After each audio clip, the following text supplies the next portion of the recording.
Hello and welcome to That Was Golf, your weekly golfing review podcast. My name is Calum MacVicar. Thank you very much for joining us as we take a look back over the weekend's golfing highlights.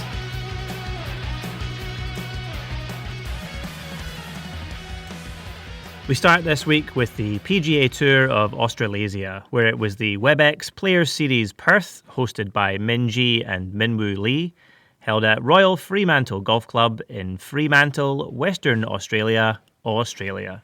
Winning here was Connor McKinney.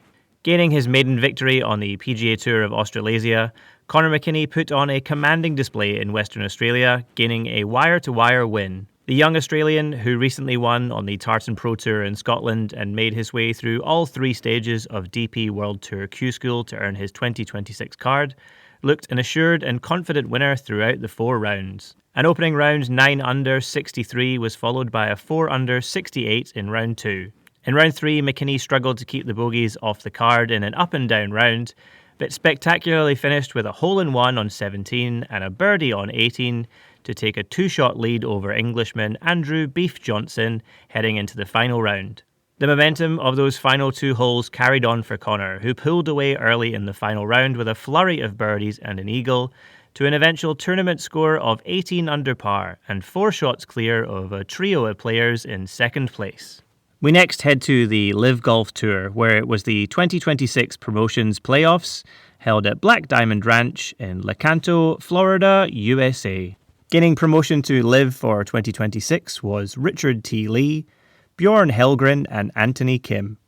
With the number of promotion spots increased from 2 to 3 for the LIV Golf Promotions, there was more to play for this week in Florida for those chasing a spot on LIV. Round 1 saw 60 players compete, with the top 20 plus ties going through to round 2. Scores were reset for round 2, with 18 exempt players joining the top 20 from round 1, looking to advance to the weekend's final 2 rounds. The top 20 plus ties from round 2 would play in a 36-hole 2-round format across the weekend, with the top 3 players gaining LIV Golf status for 2026, and the rest of the top 10 gaining full exemption into all International Series events for 2026. Richard T. Lee impressively made it all the way from round 1 to top of the leaderboard on the final day, shooting the joint lowest round of the weekend, a 64 6 under in rounds 1 and 3. His weekend rounds of 64 and 65 saw him finish on 11 under and 5 shots clear of his competitors. Bjorn Helgren, who won on the final day of the Asian Tour schedule in Saudi Arabia, punched his card for the LIV Tour with a final round joint weekend low of 64 6 under, a hugely impressive turnaround in scores after his round 3 score of even par. And the final player to gain LIV status for 2026 and a return to the Tour after his wildcard season last year was fan favourite Anthony Kim. He finished 66-69 to finish on 5 under par and continue his upward trajectory in form since he rejoined the world of professional golf in 2024.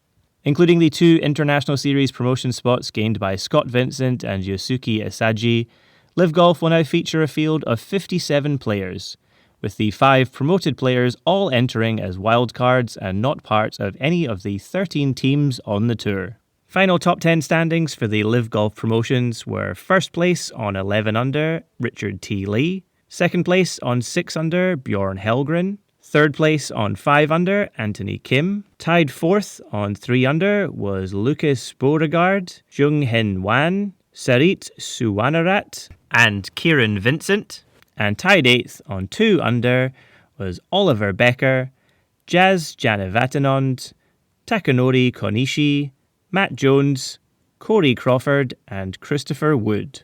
And lastly this week we look at the TGL, where it was Game 3 between the Bay Golf Club and Atlanta Drive Golf Club, held at the SoFi Center in Palm Beach Gardens, Florida, USA. Winning here was Atlanta Drive. Atlanta Drive claimed their 7th successive win on the TGL, beating the Bay Golf Club 7-4. Through the triples sessions, where all 3 players alternately play, the match was tied at 2-2 after 9 holes. However, as they have done so often in the TGL, Atlanta Drive dominated in the singles, with Billy Horschel, Patrick Cantlay and alternate player Chris Gotterup all pitching in with important points, making multiple chip-ins and lengthy putts for wins. The Bay, featuring Wyndham Clark, Ludwig Ober and Shane Lowry, squandered many of their opportunities to make up ground, with poor approach shots and bad tactical use of their hammer points multipliers. Up next for Atlanta is Tiger Woods' Jupiter Links on February 2nd, while the Bay will take on Rory McIlroy's Boston Common on January 26th. And for another week, that was golf. Thank you so much for listening into this episode. Wherever you get your podcasts from, be sure to subscribe to stay up to date with all future episodes, released every Tuesday, 7 a.m. Australian Eastern Standard Time.